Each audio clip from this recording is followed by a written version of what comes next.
传出着庆声。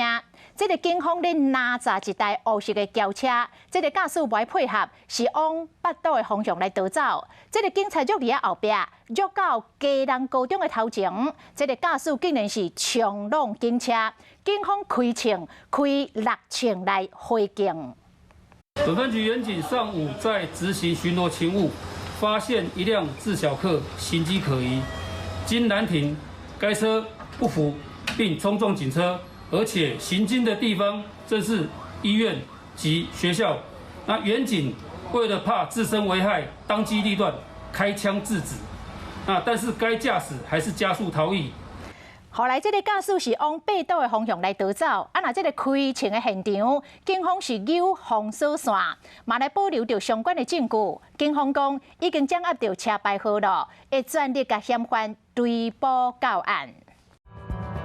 想要获取更多新闻资讯，想要看到主播最新的动态，赶快订阅华视 YouTube 频道。